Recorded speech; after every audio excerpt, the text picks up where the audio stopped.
Euroopan ja Suomen viranomaiset varoittavat virtuaalivaluuttojen riskeistä. Virtuaalisia valuuttoja on syntynyt satoja viime vuosina, niistä tunnetuin on Bitcoin. Yksi uusimmista virtuaalivaluutoista, OneCoin, houkuttelee tavallisia ihmisiä, mutta arvonnoususta ei kuitenkaan ole takeita. Virtuaalivaluutta Bitcoinin vanavedessä on tullut arviolta satoja uusia yrittäjiä. Yhden uuden virtuaalivaluutan OneCoinin taival alkoi tammikuussa. 3 viikon ikäinen OneCoin herättää nyt virtuaalirahoista eniten keskustelua ja epäilyjä. OneCoinin perustaja ja omistaja, bulgarialainen Ruža Ignatova, kävi Helsingissä markkinoimassa valuuttaansa.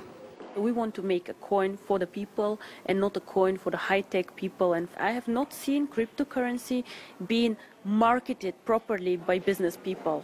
OneCoinin tapauksessa itse virtuaaliraha on ainakin alkuun toissijainen seikka. Asiakkaille myydään OneCoinien sijaan jopa tuhansien eurojen koulutuspaketteja muun muassa virtuaalivaluuttasijoittamisesta. I believe that people should know what they do and how they use it instead of just buying something that they will never make it work. Kyse on verkostomarkkinoinnista, jossa kouluttautumisesta ja uusien jäsenten rekrytoinnista saa epäsuorasti uutta virtuaalivaluuttaa. OneCoinia epäillään tällä hetkellä pyramidihuijaukseksi. OneCoinin perustaja itse puolustaa tuotetta. Whatever people do not understand, of course they tend to criticize. There's also competition offside, of course. I cannot guarantee, but I'm extremely optimistic.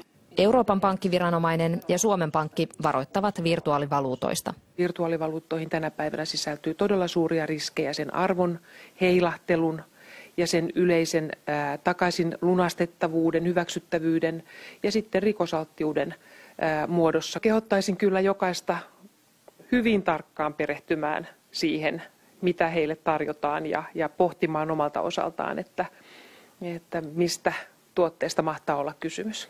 Yhtiön mukaan OneCoinilla on yli 70 000 jäsentä ja suomalaisia näistä on yli 2500.